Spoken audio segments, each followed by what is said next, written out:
Hello students, नमस्कार। आपका स्वागत है इस वीडियो में। सो फाइनली सीए फाउंडेशन सितंबर 25 exams are over, a sigh of relief. And आज का इकोनॉमिक्स का पेपर का मेरे को रिव्यू का पता चला तो बच्चों का पेपर अच्छा ही हुआ है आज का जो पेपर है। सो यहाँ पर मैं आप लोगों के साथ बेटा इस वीडियो के अंदर बात करने जा रहा हूँ अब क्या करें। पर उससे पहले यार देखो, एक राउंड ऑफ अप्लॉज तो बनता है। आपने ऑलमोस्ट देखो यार 5.5-6 महीने से आप इतनी कड़े तरीके से मेहनत कर रहे थे, जिन बच्चों को एटलीस्ट फर्स्ट अटेम्प्ट भी है, और आप लोगों ने अपनी तैयारी करी, आप लोगों ने सारे के सारे पेपर दिए। हाँ, पेपर कुछ ऊपर नीचे हुए, मुझे पता है वो, ठीक है ना, बट एटलीस्ट हम अंत तक सब डटे रहे, हम सारे के सारे पेपर दे के आए। देखो रिजल्ट क्या आएगा वो बात की बात है यार। एक बार के लिए तो हमने अपने पास अपनी मेहनत करी ना, हमने अपना कर्म किया ना, हमने पेपर दिए ना। यस सर, तो उसी के लिए आप लोगों के लिए बेटा एक राउंड ऑफ अप्लॉज बनता है। यस, कि आप लोगों ने जो एक प्रोफेशनल जो डिग्री है उसका जो अपने पास में पूरा जो पहला इम्तिहान है एक बार के लिए हमने पेपर दे के आए, ठीक है ना। एंड मैं आप लोगों से एक छोटा सा चाहूंगा, एक प्रॉमिस आप कह लीजिए कि एक चीज कि आप लोग मेरे को ये बताएंगे जरूर कि आप लोगों के जो है, मेरे को जितना पता है, देखो अकाउंट्स का पेपर और मैथ्स का पेपर थोड़ा सा लेवल से ज्यादा है, जहां पे आप लोगों को लगा यार नए क्वेश्चंस आए, हमारे पास में पेपर उतना अच्छा नहीं हुआ जितना हमने सोचा था, ठीक है ना। जबकि जो लॉ का पेपर है और जो आज इकोनॉमिक्स का पेपर था वो आप लोगों का मुझे पता है बहुत ही अच्छा गया, शानदार गया है, ठीक है ना। एंड सच्ची बताऊं, आप लोगों के बाकी दोनों पेपर्स में भी अच्छे नंबर आएंगे अगर आप एटलीस्ट इतना इतना हिस्सा करके आए कि आपको स्टेप मार्किंग वगैरह मिलेगी, जैसे अकाउंट्स के अंदर में। मैथ्स के अंदर मुझे पता है एटलीस्ट आप उतने अटेम्प्ट करके आए होंगे कि जिससे आप शायद पास हो जाएंगे। तो मुझे तो पूरा विश्वास है कि अगर आप लोग अपने सारे पेपर्स में पूरा अच्छे तरीके से 3 घंटे 2 घंटे बैठ के आए, अपना बेस्ट दे के आए हैं, सो आप लोग सीए फाउंडेशन क्लियर कर जाएंगे। बट मुझे जरूर कमेंट के अंदर बताना कि आप लोगों के किस सब्जेक्ट में कितने मार्क्स आप लोगों के एक बार के लिए आपको लगता है बनते हैं, बिकॉज वो जरूर लिखना, क्योंकि जिस दिन रिजल्ट आएगा ना एक बार आके फिर चेक करना अपने कमेंट में कि हमने नितिन सर को क्या वादा किया था, कि एक तरीके से हमने क्या सोचा था कि हमारे कितने नंबर आएंगे, ठीक है ना। सो यहां पर बेटा अब एक चीज आते हैं कि अब क्या करें। सो मैं आप लोगों से ना यहाँ पे दोनों सेट ऑफ स्टूडेंट्स के रिस्पेक्ट में बात करने वाला हूं इस वीडियो में।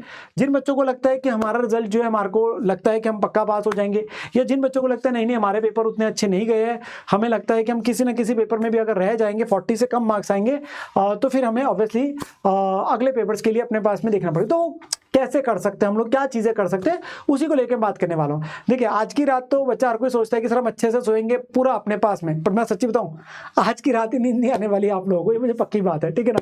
चलो स्टार्ट करूं जरा डिस्कशन। यस सर, तो सबसे पहले मेरे प्यारे बच्चों बात आती है जिन बच्चों को लगता है यस यार हमारे पेपर अच्छे गए एंड हमारा पॉजिटिव रिजल्ट हम उम्मीद कर रहे हैं कि हमारे 40 नंबर हर में आ जाएंगे, 50% का एग्रीगेट आप लोगों का बन जाएगा इजीली, ठीक है ना। बेटा 8-10 दिन की अच्छी खासी ब्रेक आप लोग लीजिए, अपना घूम फिर के आइए, अपने पास में रिलैक्स करिए, एंजॉय करिए, बनती है, डिजर्व बनते हैं भाई ब्रेक। 6 महीने से इतनी कड़ी मेहनत आप लोगों ने करी है, एटलीस्ट जिनका फर्स्ट अटेम्प्ट है, जिनका तो सेकंड अटेम्प्ट वगैरह था या सब्सिक्वेंट अटेम्प्ट थे, तो उनको थोड़ा और समय हो चुका है। दे आर थिंकिंग कि यस हमारे पास में हम लोग इस बार क्लियर कर जाएंगे, तो अच्छी खासी ब्रेक बनती है, ठीक है ना। मूवीज अपने पास में देखिए, वेब सीरीज अपने पास में देखिए, जो आपको लगता है, ठीक है ना, तो वो अपने पास में जरूर करिए, that is very necessary. Then आता है बेटा कमिंग द नेक्स्ट एक्सपेक्ट। सितंबर का मंथ आप अपने पास में रेस्ट करिए, एंजॉय करिए, फिर आप अक्टूबर का मंथ आएगा, ठीक है ना। रिजल्ट आप लोगों का देखते हैं कब तक आता है, अक्टूबर एंड तक मेरे को एक्सपेक्टेड लगता है कि रिजल्ट आप लोगों का आना चाहिए। तो आप अक्टूबर के मंथ को, फेस्टिव सीजन है, अच्छे से एंजॉय करिए उसे, बट साथ के साथ में आप कुछ चीजें पे अपने पास में यूटिलाइज कर सकते हैं अपने समय को।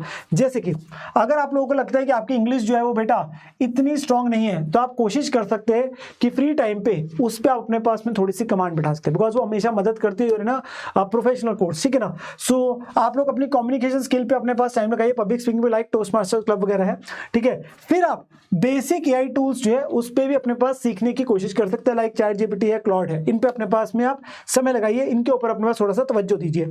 देन टेक्निकल स्किल कोर्सेज, जिनका मैं ज्यादातर बच्चों को बोलता हूँ कि ये इंटरमीडिएट के बाद भी आप लोग इन पे फोकस कर सकते हैं, बिकॉज इसका रेलिवेंस बहुत ज्यादा वहां आता है, ठीक है ना। आपकी आर्टिकलशिप होती है, सीए बनेगा, बट अभी भी आपको लोग लगता है आप अपना समय इस पे लगा सकते हैं, लाइक आप थोड़ा बहुत समय टैली है, एक्सेल है, इस पे लगा सकते हैं, बिकॉज ये आपको वो बाद में मदद करता है, बिकॉज अगर आप चाहते हो कि हम अपना टाइम वेस्ट ना करें तो।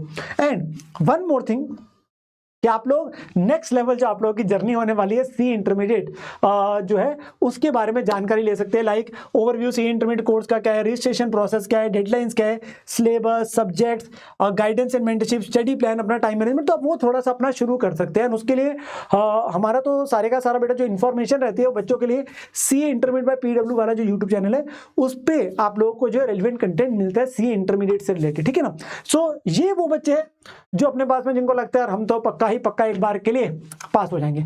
बट दिल भी सेट ऑफ स्टूडेंट जिनको लगता है कि नहीं सर हमारे पेपर उतने अच्छे नहीं गए, हमें नहीं लगता कि हम निकल पाएंगे, कोई ना कोई पेपर बहुत ही ब्लंडर हो गया, हमारी कुछ गलतियां रह गई, हमें पता चला अपने पास में, तो उनको लग रहा है कि हम नहीं निकल पाएंगे, या जिनको स्लाइटेस्ट ऑफ डाउट है, काइंड ऑफ थिंग है कि व्हाट विल हैपन। तो बेटा उस केस के अंदर देखो आप लोग भी एटलीस्ट मैं बोलता हूँ 3-4 दिन की एक तो पहले ब्रेक लीजिए, ठीक है, because that is very important for you to अपने पास में रीग्रुप करने के लिए आप लोगों को चाहिए वो ब्रेक। तो 3-4 दिन के अपने पास अच्छी खासी ब्रेक लीजिए, ठीक है ना, और फिर अपनी पढ़ाई पे लग जाओ बेटा, बिकॉज समय बहुत कीमती है।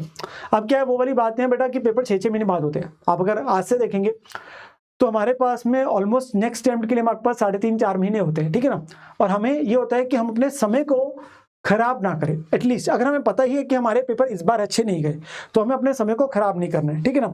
सो do not wait for the result की वेट मत करो भाई, 1.5 महीने बाद रिजल्ट आएगा उसका हम इंतजार नहीं करेंगे, हमें पता है कि हम नहीं हुए तो हम अपने पास तैयारी शुरू कर सकते हैं, और हम उस सब्जेक्ट से तैयारी शुरू कर सकते हैं। एटलीस्ट मैं सच्ची बोलूं जिसका मदद आपको इंटरमीडिएट में भी मिल सकता है, जैसे लॉ है तो लॉ में आपके पास में कुछ पोर्शन कंपनीज एक्ट वगैरह कुछ चीजें जिनका आपको बाद में मदद मिलता है, अकाउंट्स के अंदर में आपका कंपनी अकाउंट्स वगैरह जिसका मदद आपको इंटरमीडिएट में मिलता है। तो अगर आप पास हो भी गए तो आपको फायदा मिल जाएगा। हाँ जिसको पक्का ही लगता है नहीं मैं तो पक्का ही रह जाऊंगा, फिर वो अपने पास किसी भी सब्जेक्ट से चालू कर सकता है। जो डाउटफुल वाले भी है वो भी एटलीस्ट उन सब्जेक्ट से उठा सकते हैं जिनका मदद आप लोगों को इंटरमीडिएट के अंदर में मिल जाएगा कि अगर कल को पॉजिटिव भी आ गया तो हमारा दोबारा पढ़ना जो है वो खराब नहीं जाएगा एटलीस्ट, ठीक है ना। सो आप अपनी पढ़ाई दोबारा से शुरू कर देना, थोड़ी बहुत ही ब्रेक लो उसके बाद में, ठीक है ना। वेरी इंपॉर्टेंट थिंग बेटा इसके अंदर में आप लोगों को अपनी गलतियां ढूंढनी है। देखो मैं हमेशा बोलता हूं बेटा आप लोगों के लिए कि लर्निंग प्रोसेस है। हमने जब अपने पास पहली बार एग्जाम्स दिए हमने कहीं ना कहीं काफ़ी बच्चों ने इसको लेके किया कि यस दीज वर लाइक हमारे हम लोग 11th में 12th में जिस तरीके से देते थे पेपर्स बिल्कुल ही वैसे या उसी तरीके के। आपने को फ़र्क पता चला होगा कि प्रोफेशनल एग्जाम था, एक आप लोगों ने वो प्रेशर भी झेला, आप लोगों ने वो उस माइंडसेट से शायद अपने पास में नहीं जा पाए, आप लोगों ने काफ़ी सारी गलतियां हो सकते करी हो, प्रिपरेशन सिलेक्टिव करी होगी, कुछ चैप्टर छोड़े होंगे वहीं से पेपर में क्वेश्चन देखने को मिल गया होगा, कुछ लास्ट मोमेंट्स पे हम लोग अपने पास में जो है क्वेश्चन सिलेक्ट नहीं करके रख पाते या कॉन्सेप्ट अपने रिवाइज नहीं करके जा पाए जिसके से रिकॉलिंग नहीं हो पाई, हमारी राइटिंग स्पीड नहीं रही उतनी प्रॉपर कि जिससे हम पेपर आता हुआ भी हमारा छूट गया। मतलब बहुत सारी ऐसी है जहां जहां पे आपको लगता है यार यस ये मेरी ना मिस्टेक्स थी, तो उनको ना मतलब जरूरी है कि हम जॉट डाउन कर लें कि वो मैंने क्या क्या गलतियां करी हैं। There can be an number of mistakes जो हो सकता है आप लोगों ने अपने लेवल पे करी हो, आपने मॉक टेस्ट ना दियो, प्रैक्टिस अच्छे से ना करी हो, रिटन प्रैक्टिस ना करी हो, ठीक है ना, एमसीक्यूज की अच्छे से प्रैक्टिस ना करी हो, तो गलतियों को पहचानना उन्हें एक्सेप्ट करना बहुत जरूरी है। और मैं सच में बोलूँ अगर आप रह भी जाएंगे ना not to please worry about. देखो ऐसा होता है मैं हमेशा बोलता हूँ ये चीज़ की जो बेटा होता है ना जीवन के अंदर में आपके पास ना ये बहुत छोटा सा एक फेज है लाइफ का, हम इसे बहुत बड़ा बनाते हैं कि अगर हम यहाँ पे रह भी गए तो पता नहीं क्या हो जाएगा, पता नहीं घर वालों को कैसे मुंह दिखाएंगे, पता नहीं क्या हो जाएगा। ऐसा कुछ नहीं है, आप अपने पास जहन में क्लियर करेंगे ना सभी के सभी लोग आपको आके बोलेंगे यार काबिल तारीफ, ठीक है ना, और आप बाद में जाके देखेंगे आप कहेंगे यार मैं ऐसे इतना ज़्यादा उतनी देर तक सोचता रहा कि मेरे पेपर खराब गए और चाहे मेरे नेगेटिव रिजल्ट वगैरह आएगा, ठीक है ना। बट प्लीज़ जीवन में अगर सक्सेसफुल बनना ना छोटे मोटे हमने अपने पास जो धक्के खाए होते हैं ना, छोटे मोटे अगर फेलियर आता भी है तो उससे हमें घबराना नहीं चाहिए।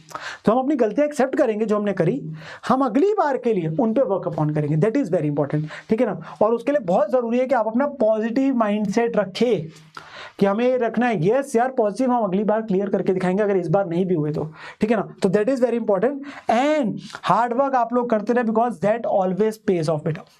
मेहनत करना हमारे हाथ में है और हम उसे करेंगे, बट अगली बार के लिए हम और ज़्यादा पक्के हो जाएंगे, प्रॉपर और प्लानिंग से करेंगे। आप लोगों के लिए जो भी रेलिवेंट वीडियोस कंटेंट है कि आप लोग क्या स्ट्रेटेजी फॉलो कर सकते हो सारी इस चैनल पे आएगी, so don't worry about it. But अगर हमें लगता है हमारे पेपर अच्छे नहीं गए, हमें लगता है कि हम लोग रह जाएंगे, सो प्लीज़ हिम्मत नहीं हारनी, ठीक है ना, किसी चीज़ से नहीं घबराना। हम लोग अगली बार के लिए अच्छे तरीके से तैयारी करेंगे और अगली बार क्लियर करके दिखाएंगे, ठीक है ना। बट अभी तो यार एक बार के लिए थोड़े दिन तो ऐश करने का है, करा ना। और एक मेरे को आप लोगों ने जो प्रॉमिस किया कि अपने प्लीज़ कमेंट के अंदर में बताना कि आप लोग किस सब्जेक्ट में कितने मार्क्स जो है एक्सपेक्ट कर रहे हैं, ठीक है ना, और बाद में जाकर रिजल्ट वाले दिन फिर उसे जरूर देखना, ठीक है ना।